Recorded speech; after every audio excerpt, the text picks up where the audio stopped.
Typically, I open up the show with a rant, talking about things that I don't like in the music industry or things that I see that really upset me or stuff that just gets on my nerves. In the middle of this whole thing with Drake and Kendrick and the whole rap industry right now going at each other with beef and rap songs and whatever the case may be, we forget about one thing that's also in the rap industry: friendship, loyalty, and love. Here recently, Rico Wade, somebody who created the sound of the South, especially when it came to hip hop, he died. But you can't deny is that he was one of the engines that pushed the South forward. And we appreciate everything that he did for us.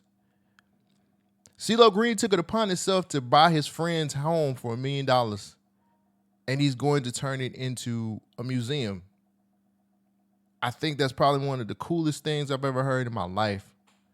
They were friends. They grew up together. They started this whole thing together. I mean, when you think about Outkast, Goody Mob, and the Dungeon family as a whole, they've always been family.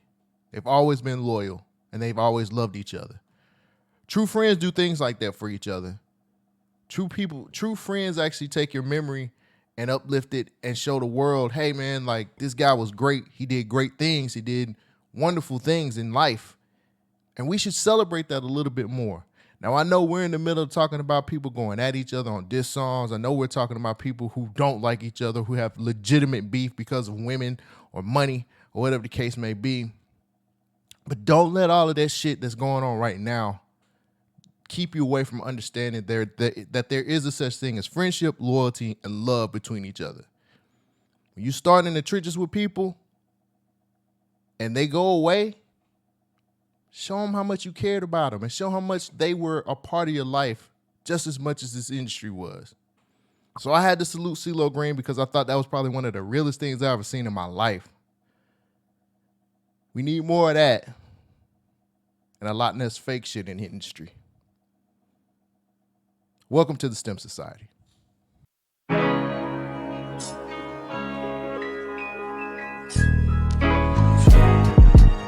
The STEM Society.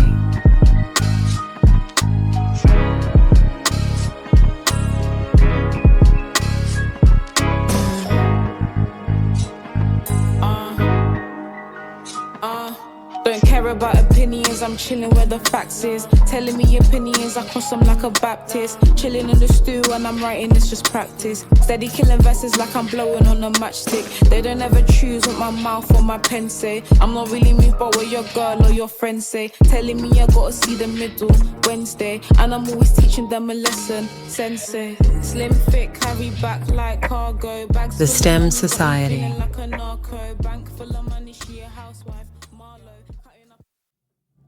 Welcome back to the STEM Society. My name is Cole Jackson.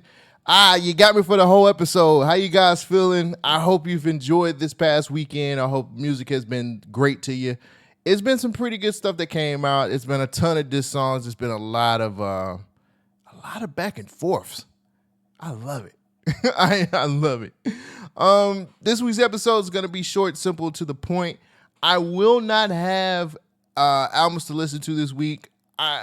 It's a ton of stuff that I've been listening to, but I haven't sat down and written out my words of how I want to explain why these are albums you should put in your rotation and why you should be listening to them. So I don't want us to get up here and just start talking about BS and not telling you guys why this is some stuff that you should be listening to. So next week, I'll have time this week to be able to sit down, put some stuff into words, because I just want to be able to explain this to you guys the best way possible. So next week's episode, next Wednesday's episode, I will be bringing back albums to listen to, unless Kendrick drops like a crazy album that we were waiting on. Yeah. With that being said, thank you guys for still supporting the STEM Society. Thank you guys for still being around. Thanks for people who've been hitting me up, man, on social media. Thank you guys for just actually reaching out and kind of letting me know, showing me love and showing the show love, man. I appreciate it. You guys don't know how hard it was to be able to do this, because it's a lot of fears that I have to get over to be able to sit down and talk about music with you guys in front of this camera. So anytime y'all show love or you guys let me know, hey, keep going, man, I appreciate it. I appreciate all of it. So thank you. Thank you very much. With that being said, have you joined the society? Are you a part of something special? Are you a part of something that's growing every day? All I'm asking for is a play, a like, a listen, something to actually break the algorithm change. The best way to do that is to subscribe to the BYNK Radio YouTube channel. Yeah, what you're watching this on right now. It would really help the show. It would really help the YouTube channel, and it'll help me grow so I can get out of the chains of this dumbass 9 to 5 because work is for chumps, and I want to do this for my job. So make sure you guys be a part of something special. Make sure you guys join the society. And also, again, I'm going to keep telling you, I'm going to keep promoting it, and I'm going to keep doing it. Every Sunday night at 7 p.m., I'm going to do Twitter Spaces. We're going to talk about hip-hop. We're going to talk about music. We're going to talk about albums. I just want to have some intelligent conversation about hip-hop. So if you guys have the time, I'm not asking you guys if you have the time. A lot of y'all do have the time. It's 7 p.m. Central Standard Time. Join me for at 7 for Twitter Spaces where we'll talk about whatever kind of hip-hop situation is going on right now. Don't be afraid. And if it's not a lot of people in the room, join in so we can grow it. The more people that join this stuff, the more people who are interacting with each other, the more we can make this community bigger than what it is. You can catch me on Twitter at ColeJackson12. I'll put the name down here. Follow me. I'm going to start posting more on the community page as well. So that way you guys can have updates on stuff. I think that's a tool that I have been utilizing. And I think it would be great if I did. So with that being said, please guys, be a part of the society. Be a part of these Twitter Spaces that I'm holding. I keep it open for 30 minutes. If people don't join in 30 minutes, I leave because I have a lot of stuff that I have to edit or put together. So I would love to talk hip hop with you guys. So follow me on Twitter or X or whatever you want to call it. All right, let's get into the news. So, a small little tidbit. Congratulations on an order for Tribe Called Quest and Mary J. Blige. They're going to get inducted into this year's class of the Rock N Roll Hall of Fame. Two major pieces of hip hop, whether you want to believe it or not, major pieces of hip hop and R&B. Tribe Called Quest alone, just to think about what they did and how they changed how hip hop is supposed to be looked at, with the way they did rhymes, with the beats, man, and it's a legendary group of MCs. So I have to most definitely say congratulations to them and Mary J. Blige, one of the biggest artists in R&B.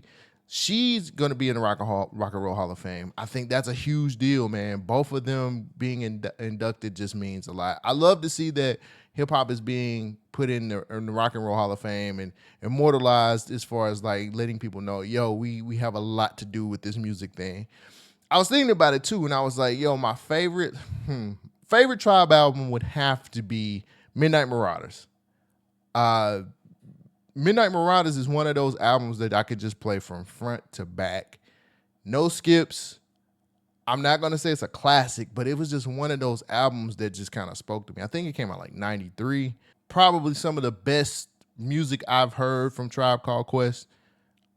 Just a really good album. So when it comes to Tribe, that is my go-to album no matter what. And as far as like Mary J. Blige, it has to be, I think, 1999's Mary. That was probably her pinnacle. I think Mary J. Blige has been on top of this R&B thing for a long time, just making music in general. But geez, man, like Mary to me is probably her best album. You could argue with somebody else. This is my pick. This is my personal opinion, but they've both given a lot to hip hop and R&B and the foundation of what we have right now and what we love. So congratulations to both of them. I'm glad that they're getting into the Rock and Roll Hall of Fame. I've always wondered, why can't we have a hip hop Hall of Fame?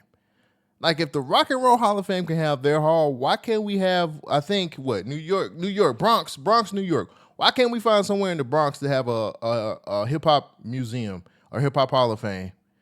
Wouldn't that make sense? Like, instead of us getting inducted into the Rock and Roll Hall of Fame, which I understand that's supposed to be like the highest honor and that's what we're supposed to do, but like, I think hip hop is a big enough genre to be able to have their own Hall of Fame.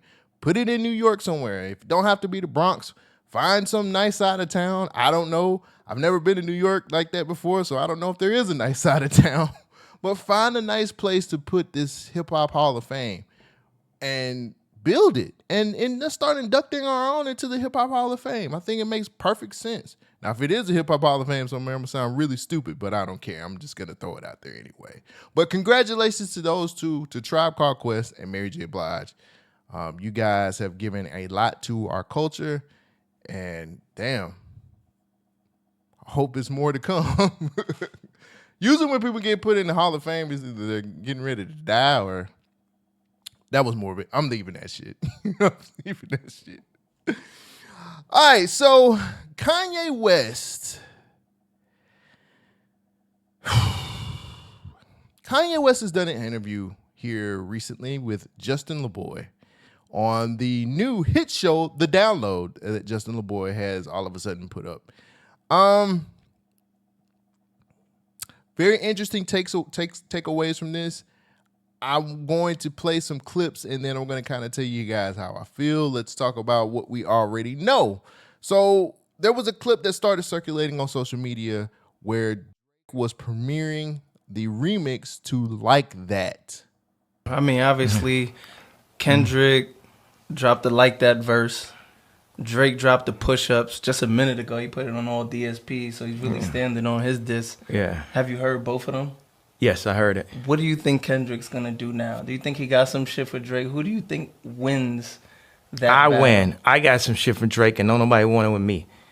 Hold up, what you mean you got some shit for Drake? That's You got of some course. shit for Drake? It's all Like right now? Like you got some shit ready for Drake? Can we listen to the shit you got for I Drake? shit on him. Fuck him. Like I told you, I put the shit in. I said, fuck this nigga.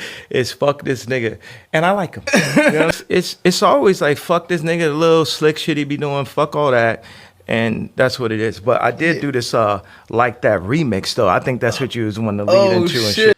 So that clip kind of went around. We were just like, oh my God, like That remix.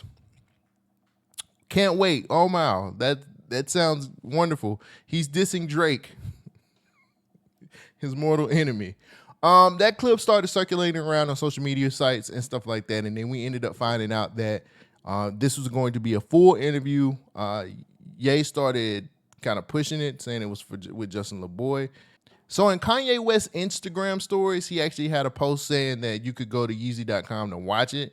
I will be honest with you. I went to Yeezy.com to watch it, and all I found was the Like That remix. I had to go through other channels to be able to get the whole interview, and I got it. Oh my God. Let's go through some of the things that were said in this interview. So Ye has a moment where he's saying that Drake has a rich baby daddy by the name of Lucian Grange, who is the CEO of Universal Music Group. He says that Lucian is actually fixing the numbers for Drake. Here's the clip. You say rich baby daddy, it's like Drake has a rich baby daddy named Lucian and Universal. Wow. He's like, like, man, my daddy got it. You know what I'm saying? It's like, my daddy controlled the spins. My daddy got the DSPs. My daddy. Drake has a rich baby daddy named Lucian. So all of his streams in the number ones is controlled by someone named Lucian. Or Lucian worked for people who control the banks in Africa. So yeah, Kanye West is trying to make this a lot more personal by saying that Drake's music he doesn't sell as well as people think that he sells, and his rich baby daddy Lucian Grange is the man behind the puppet master behind the puppet who is Drake. For those who don't know, in 2022, Drake actually signed a deal with UMG for OVO, not OVO Sound. A few people don't really know this, but OVO is actually a label by Drake for Drake. OVO Sound is for Drake's roster, like Party Next Door. People who are on OVO Sound, that's the people who have their own thing. Now, whether you guys know this or not, and maybe I'm spilling some tea, or maybe I'm not, who knows? But OVO Sound is actually under a Sony affiliate. They're being distroed by a Sony affiliate. So very interesting how that works. But yeah, Drake is not on the same label as his artist that's on OVO Sound. It's kind of confusing, but it kind of makes sense. Now, again, he did do a distro deal through UMG that was quoted as $400 million, but I'm going to be honest, I don't believe. Conspiracy theory time. I don't believe that deal was $400 million. I just think that was what they put in the papers to kind of make us believe that. I think that deal was way bigger because it if you look it up, or if you read more into it, it covers a lot of multimedia stuff outside of just music. I don't think Drake's gonna sign a $400 million deal for music only. It's a lot of other things. I actually had a person who actually listens to the show, watches the show, and she actually pointed out that Drake was an executive producer on a show, on TV show here recently. So, and it wasn't Top Boy. This was something that was on PBS, or I can't remember what channel it was on, but Drake, Aubrey Graham, was executive producer. That deal is way bigger than a lot of people think it is, and I think that has a lot to do with this beef. All of these other artists that he's beefing with is about. But that's neither here nor there. I don't want to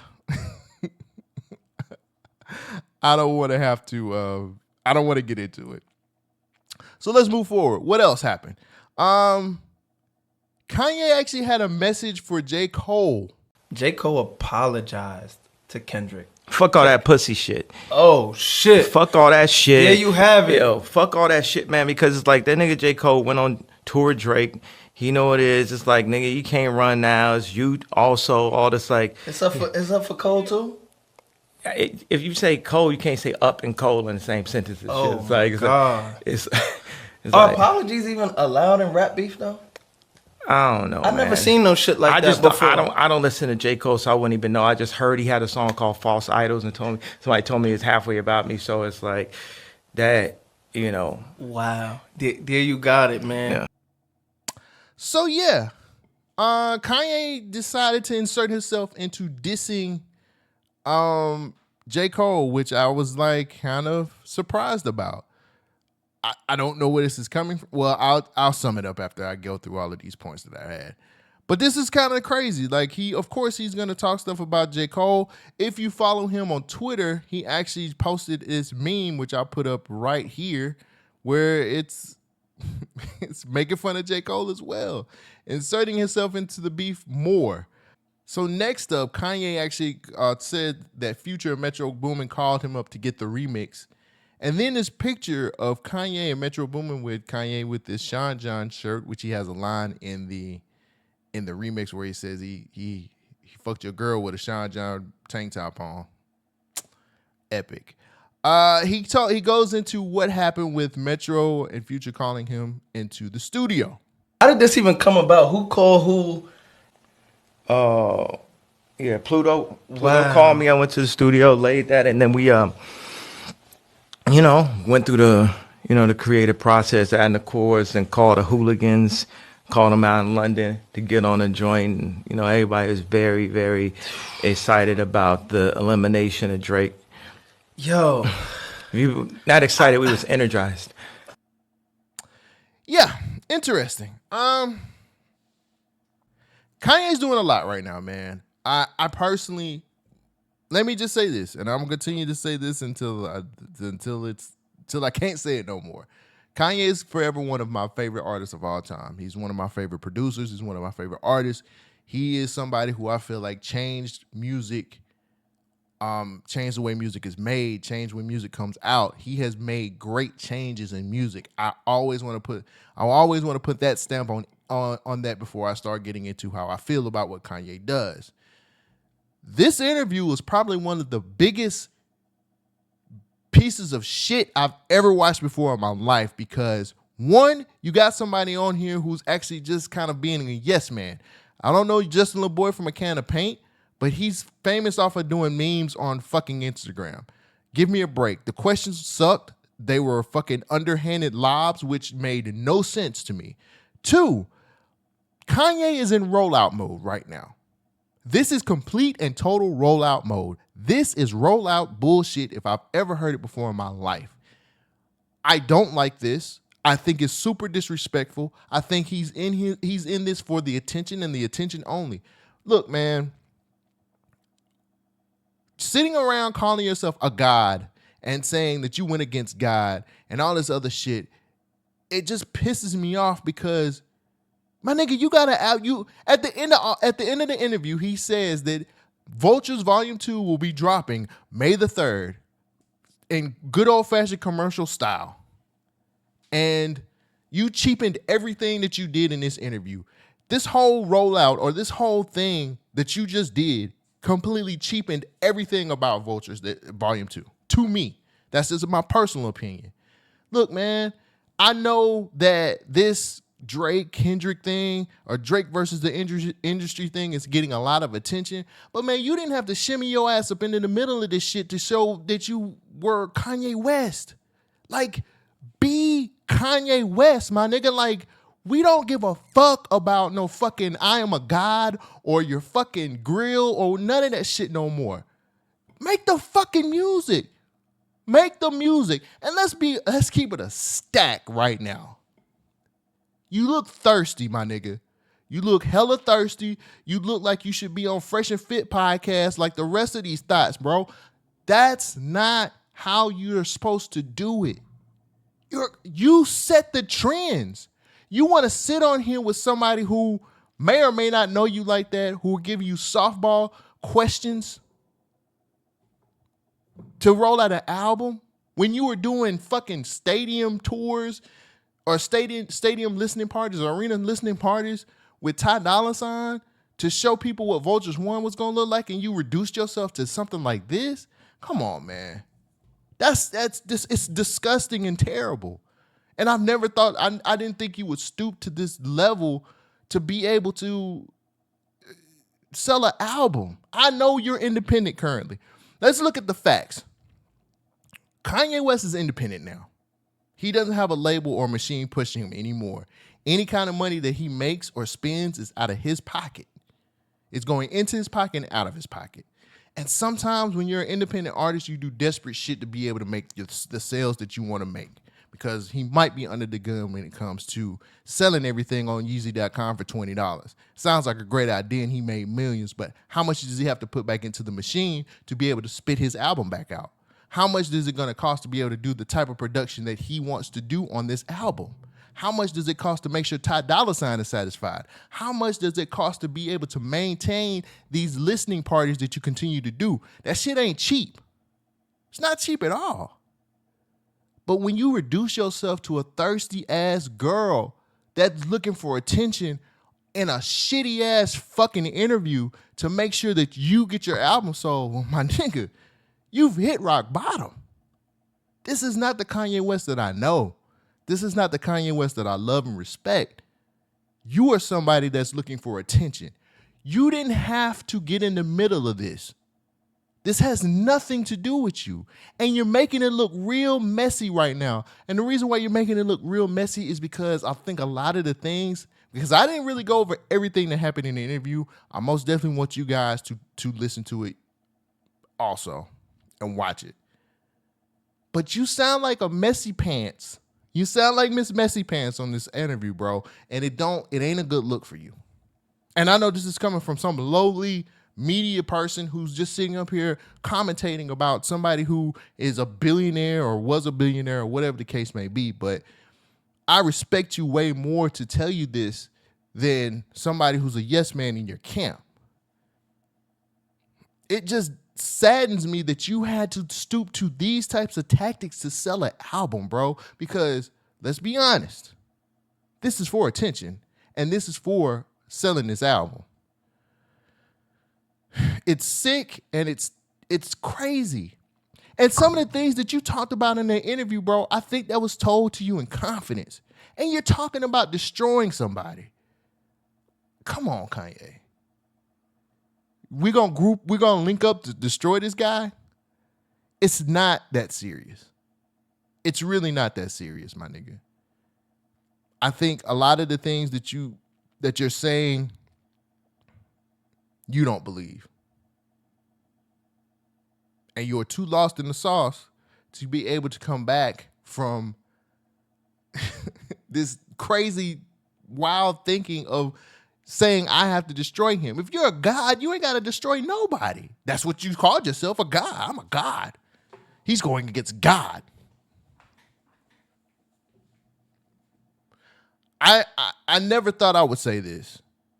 But I'm just to the point now where I don't want Kanye to say shit else, and I just want him to make the fucking music. And I love Kanye. But I just can't sit up here and watch you be thirsty on a fucking interview where you don't even give any substance to none of this stuff. Like you're really out here chasing, and I've never seen you chase. But for the people who are listening or watching the show, hey man, don't take my word for it. If you can find the interview, most definitely take time out to watch it for yourself, and you tell me how you feel. But I've never thought that I would look at Kanye this way before in my life, and I don't know if I want to hear from him anymore. Because I really feel like this man is, he's in Rollout's album selling mode, and he needs the attention to be on him for this time being. And I'm better than everybody else. If you were better than everybody else, the bars on fucking volume 1 of Vultures will be way better than what they are. Hell, even the Childish Gambino actually he kind of previewed one of the songs with Kanye on there, doing 10 times better rapping than you did on this fucking Like That remix. Or half the shit that you rapped on volume 1 of Vultures. It's just getting out of hand. And I don't like to speak on Kanye like that because I think he's one of those people who again changed music and made music completely. He just did everything different. And then you get here. So I didn't mean to get super loud, or I didn't want to be that nigga that's yelling at the camera, but I'm super passionate about how things like this are handled. And again, he's independent. He's an independent artist, and he needs to make sure that his album sells. I personally feel like this whole interview, this whole rollout of this volume 2 of Vultures is just him being thirsty for the attention. And you are way better than that. I hope that this album is as good as your thirst trap is on this damn interview. It saddens me to actually see Kanye stoop to this level. But that's just my opinion, and that's just my take. If you guys feel the same way, or if you feel differently, let me know in the comments. Tell me in the comments how you took the whole Justin Laboy, Kanye West interview on the download. I can't wait to see who the next guest on the download is. Justin Laboy is just coming in here killing them this way. It's first interview. Big Ack, watch yourself. What a fucking joke. So I wanted to get into this right before the show. This popped up on my radar, and I wanted to talk about it. So apparently Meg the Stallion is getting sued for harassment and creating a hostile work environment. So there was a complaint filed on Tuesday, April the 23rd, in LA County, where Emilio Garcia accused the superstar of subjecting him to hostile work environment due to an alleged incident, while he said it left him embarrassed and mortified. Garcia's lawyer wrote in a lawsuit obtained by Billboard, where I got the story from, quote, "After a night out, plaintiff Stallion and 3 other women were riding in an SUV together. Spicy meatball. Suddenly Stallion," I can't believe they're calling her Stallion. "Suddenly Stallion and one of the other women started having sex right beside Emilio Garcia. Garcia could not get out of the car as it was both moving, and he was in the middle of nowhere." Okay. Garcia claims the day after the incident, which allegedly occurred June in 2022 in Ibiza, Spain. Oh, you traveling good, boy. Meg the Stallion told him this, quote, "Don't ever discuss what you saw." I'm sorry that I'm laughing. I was trying to do it dramatically. He also says that she made fat shaming comments towards him. This apparently created the hostile work environment, making his work conditions very intolerable. Oh yeah. So he's suing for punitive damages, attorney costs, unpaid wages, plus interest in the unpaid wages, unpaid overtime wages, and other employee benefit. So Meg's lawyer comes forward. His name is Alex Spiro. He dismissed the suit, and he said it was a money grab and deemed it an attempt to defame the client. Here's a quote. This is an employment claim for money. No sexual harassment claim filed and with salacious accusations to attempt to embarrass her. We will deal with this in court. Take them to court, man. Go ahead. You good with court. Look.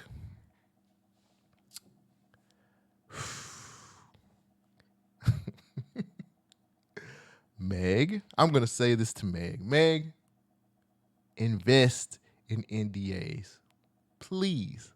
Just invest in NDAs, girl.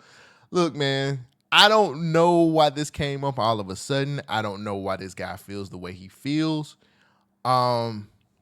This is crazy to me. Like, every time, I got to make the joke. Every time Meg has sex, she ends up in court for it. Maybe she needs to stop. Every time Meg does something, somebody's just like, man, I got to take her to court, man. She's having sex. So I honestly feel like this ain't really legitimate to me. I don't feel like it is. I don't feel like he has a leg to stand on. I think this is probably going to get thrown out. He might have to settle.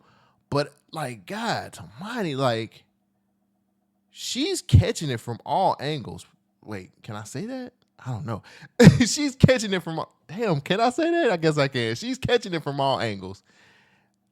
Right before she's supposed to start her tour, she's got an album that's supposed to be dropping pretty soon. And then, but before all of that, lawsuits got to come up. Hopefully Meg can get out of this. I don't really understand. Like, it makes me feel like she wasn't paying this dude. And it really makes me feel like her legal situation is about as bad as what her fucking label situations are. You got to smarten up, my nigga, and figure out how to start putting these NDAs out. And you got to start figuring out who you can have around when you want to have these sexual escapades. Because this ain't cutting it, man. This ain't cutting it.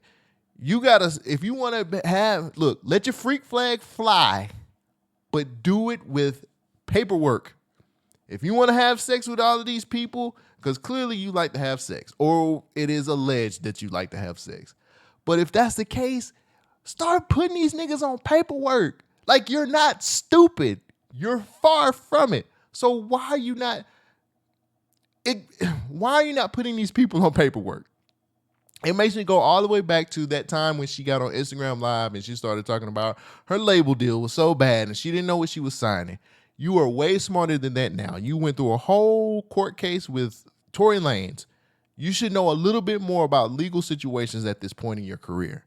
Stop with the bullshit. If you want to fuck who you want to fuck, that is fine. I don't care what you do with your body. Fuck whoever. But you're a celebrity and you have brand deals and you have shit to lose now. Put your shit in fucking legal paperwork so nobody can take it away from you. This dude clearly felt like he was in the middle of some crazy sex orgy, and now he's got to sue because he's distraught, and you called him a fat bastard. Now, I don't know if you said those words in particular, but fat shaming, the first thing that comes to my mind is fat bastard. So you probably called him all kinds of crazy things.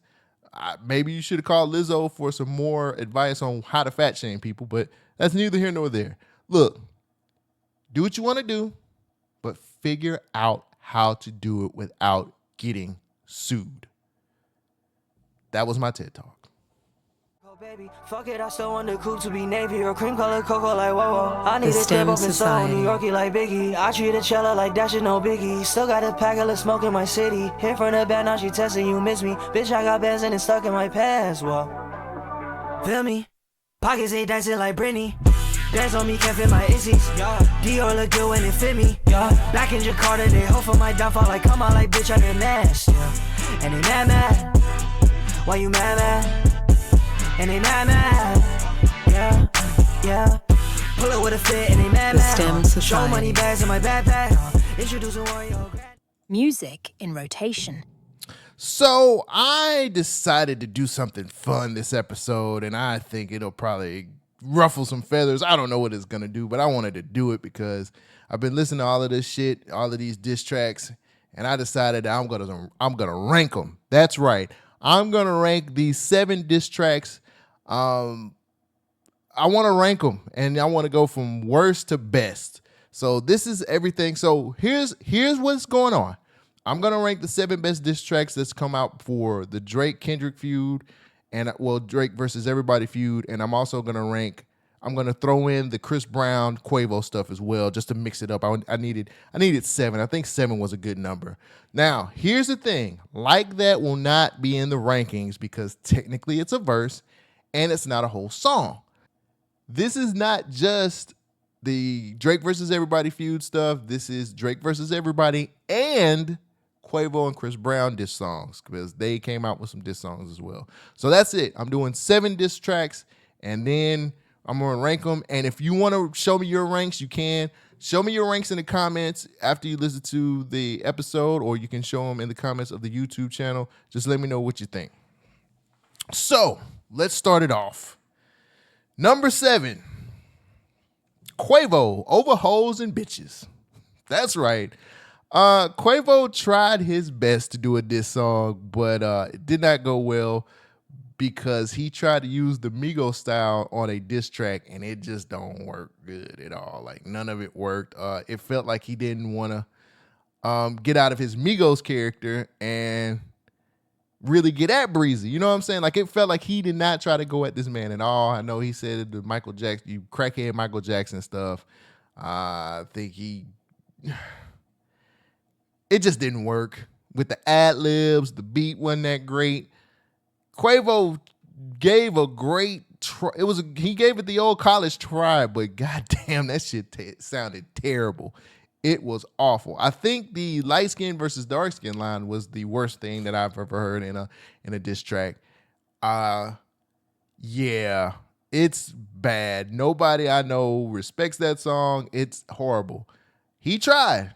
We gotta give him a little bit of credit. He tried. He gave it he gave it his best, but that shit was trash. So number 7, dead last, has to be Quavo, Over Hoes and Bitches.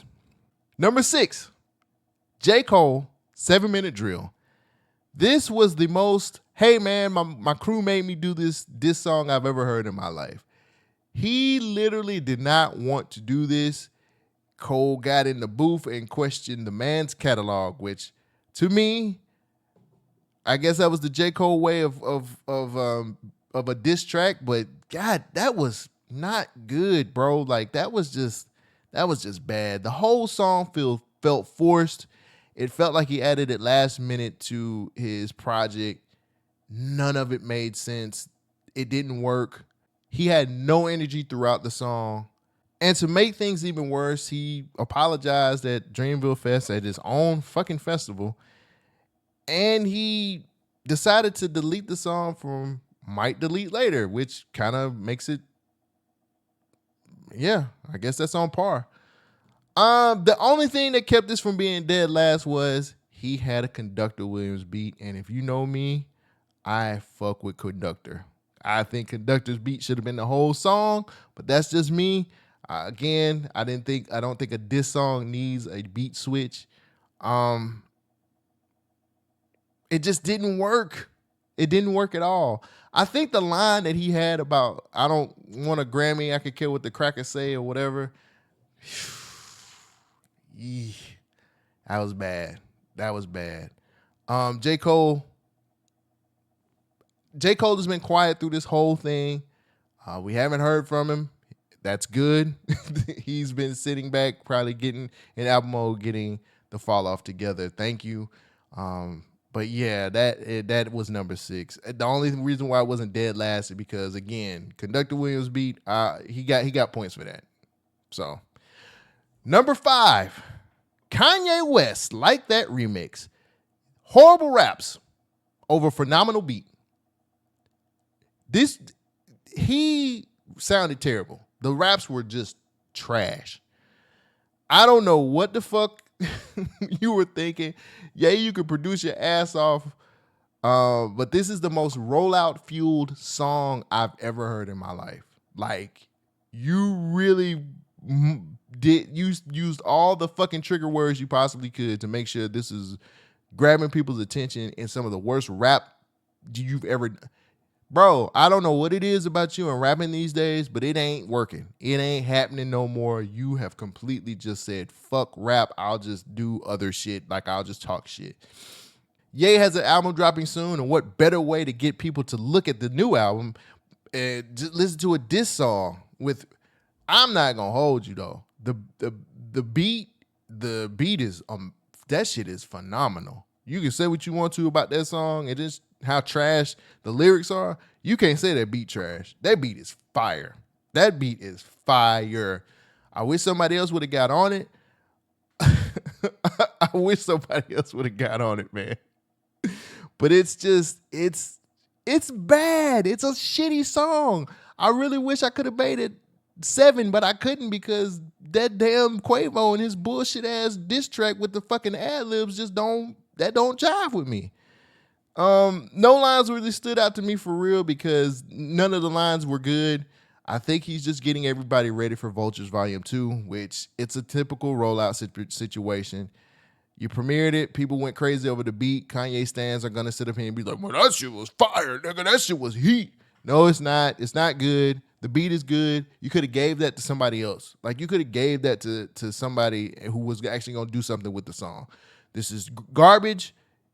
It's terrible. Don't ever do this shit again. Just sit back, finish up the Vulture series, and go to Italy. Stop this bullshit. Number 4, Drake, Tailor-Made Freestyle.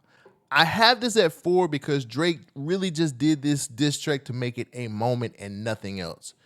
A lot of people are going to be like, hey, man, like those lyrics he wrote for Tupac and Snoop, man, they worked. No, they didn't. That shit didn't work. That shit was not good. I did not like the AI shit at all. I just thought that, like he didn't even really try to hide the cadence, which probably makes it even more of a troll, but I didn't like it, bro. Like, I was not feeling the whole AI stuff. Again, he wanted to make it a funny, cool moment on Twitter and on social media. And I just felt like it was cheap and stupid. I said it in the last episode. You had an opportunity to put out another real good diss track and end it. If you wanted to end Kendrick, if you wanted to end the whole situation and show that you were the king, this was your opportunity to do it instead of doing some AI bullshit. You had a chance to go ahead and be up, and you decided to just be, I'm going to play around because it's cool. I know Drake most definitely wanted to emphasize that Kendrick is on the clock. He also wanted to make sure his cheerleader academics was going to root for Drake, which he's doing on Twitter right now. Well, it's been 10 days. Kendrick, where you at?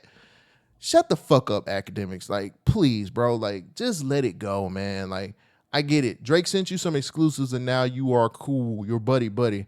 I distinctly remember a time when you were kind of mad because you weren't getting those Drake interviews and Bobby Aloft was. And you said, we don't need them industry niggas. We don't have to. I got so much motion. I can get whatever. Look it up. He said it. But he was like, well, if Kendrick and Drake and all this, if they don't want to come on our platforms, we don't need them. That's what you said. You said it. Because you thought you were better. Your big act, you was better than everybody else. But now you're a cheerleader. Anyway, it's kind of ridiculous and terrible. Couple of things that I did like on this track that actually has it at number 4, though. The fact that he was saying that Kendrick was in a New York apartment doing lyrical gymnastics. Oh, that made me cringe. But I was like, damn, this nigga probably might be right. Or the fact that he said that you changed your tone ever since Like That came out. You're not as enthused. I thought that was a nice line. I think the stuff at the end where he said a few things that kind of jabbed and poked at Kendrick, I thought worked. But the overall song didn't work for me, but it had to go somewhere because it's only 7 songs, so I had to put it at number 4. So number 4 is Drake, Tailor-Made Freestyle. Number 3, Rick Ross, Champagne Moments. It didn't even take Rick Ross a whole day to get in the damn studio and get back at Drake when he heard his name on the song. That's how it's supposed to be. When you hear somebody mention your name, when you hear somebody coming for you, you get in the studio ASAP and you go ahead and get the response out there. I think Rick Ross did that. I think Rick Ross was made sure that People knew what type of nigga Drake was. In the song, he talks about how Drake brags about how much money he got. Then he talks about how Drake needs other black artists to make him feel more accepted in the industry and hip hop. He actually told Drake that he needs to check him when you see him, which I know that'll never happen. He basically said Stay Scheming was something that was predicting them falling out. I love the way I don't know if y'all are actually listening to the song, but Ross dropped a lot of gems in that shit and kind of let people know, like, I knew this shit was coming. I felt it. I knew what it was. And that's what I like about the track.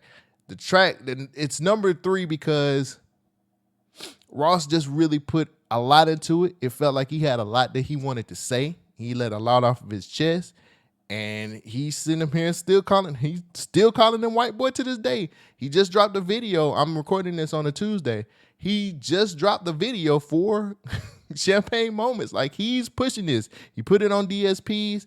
Rick Ross is serious about this going back at Drake, and I love it.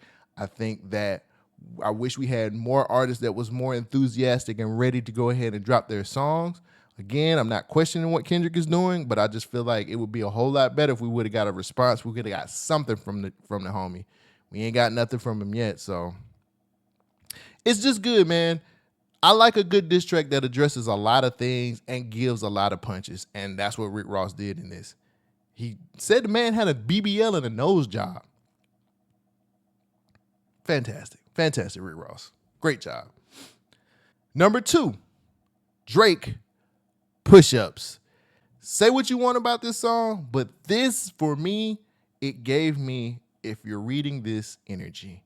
Now, if you guys have never listened to, if you're reading this, it's too late, go listen to it. I think that's one of Drake's best projects because Drake had the energy he had the time and he had the energy to be able to get back at niggas. And I think if you're reading this, was one of those albums where he really got at people. This song, Push-Ups, he came at everybody. Everybody who came at him, he came back, he fired back at everybody else. And that's why I think this is a great song. He came at Kendrick and talked about his splits, his marriage, his relevance.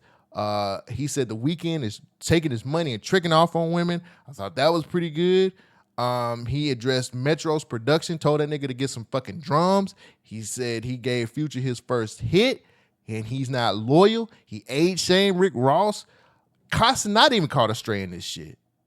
You can't tell me that he was not firing at a rapid rate. He was firing at everybody on Push-Ups. And that's why I think the song is so good, because he didn't leave no stone unturned. He even got at niggas who didn't say shit. I don't know what Casanat said to him, man, but Casanat caught a stray, and I love every second of it.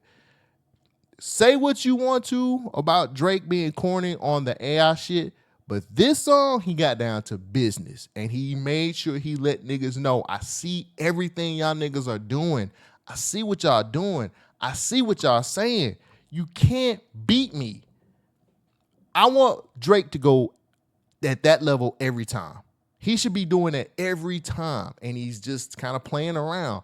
No, my nigga, if you want to end this and you want to come at all these niggas, this is the type of song you should always do. Push-Ups is a very good diss song. Say what y'all want to say. I know everybody's going to pick like that over this regardless because we love Kendrick, but I don't think you guys were listening to the things that he was addressing in this song, and it's quite a few double entendres in here as well that I missed the very first time, but I personally went back and I'm like, yo, he's like really getting at niggas. Go back, listen to Push-Ups. I'm telling you, it is the second best diss song that's came out since Like That. And the number 1 diss song that I've heard since Like That have come out, Chris Brown, Weakest Link.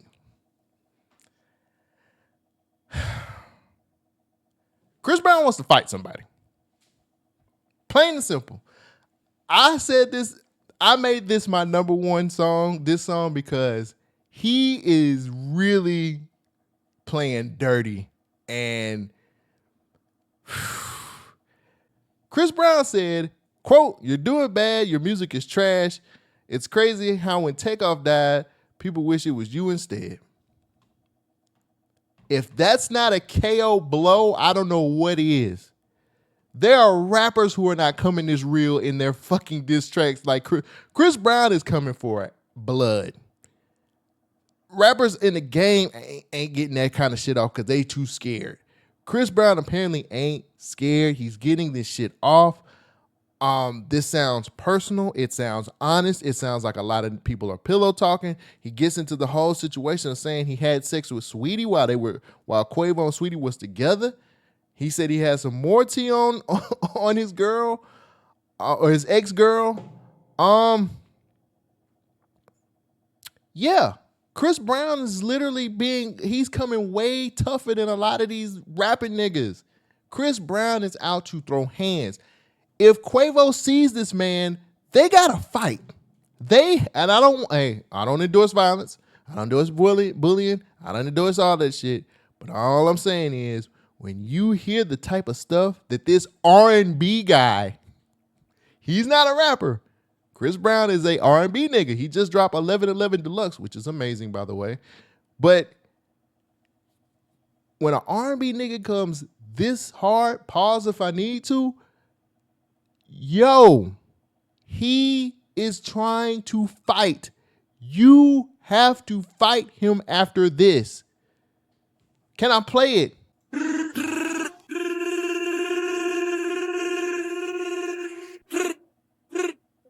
That was Chris Brown on Weakest Link.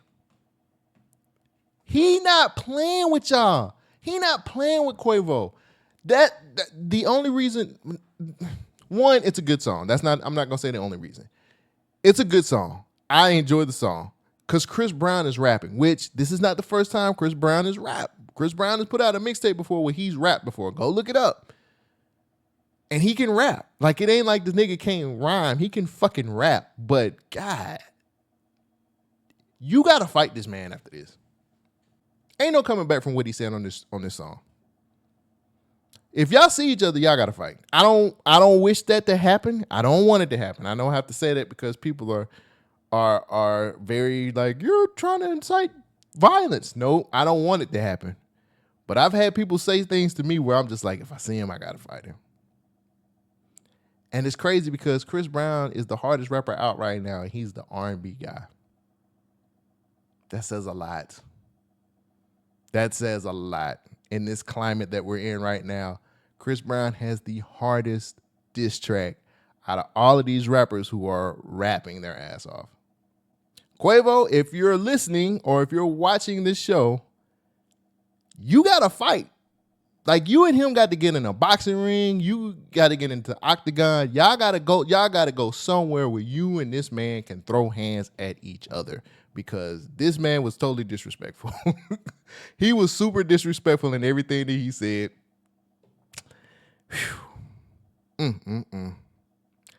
Okay, so let me go over my list one more time.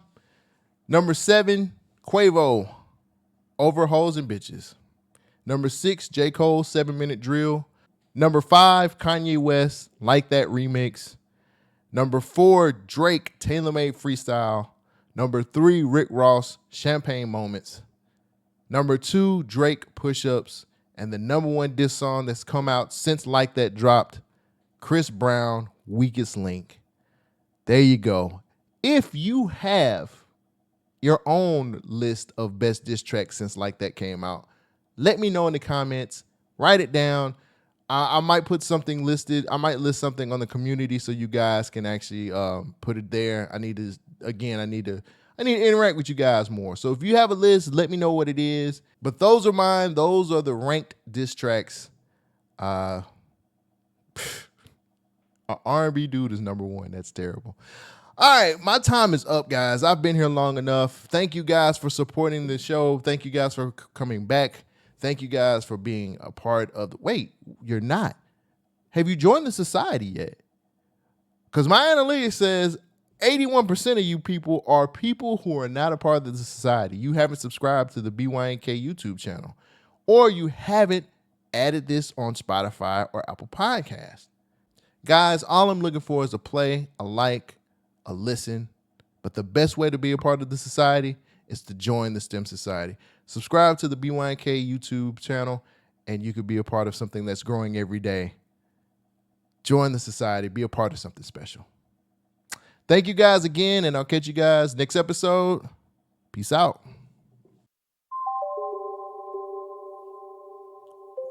The STEM Thinking he tough. Society. Slap your pit in his nose for thinking he rough. Don't need to tell. Superman bullets in his cape for thinking he tough. Slap your pit up in the nose for thinking he rough. Ride around on my lap and I don't need a tuck. I sprint all the way to Milwaukee to get to them bucks. I'm like Shaq in the paint, but Kobe in the clutch. I could do the Dodge, the AMG, or hop in the truck. I could do the Glock, the XD, or rock with the pump. I could come dressed as a geek or come as a bum. If I bust his Glock, Thank you for joining the STEM Society. Rush a running back if he run with sack. Make a bitch walk the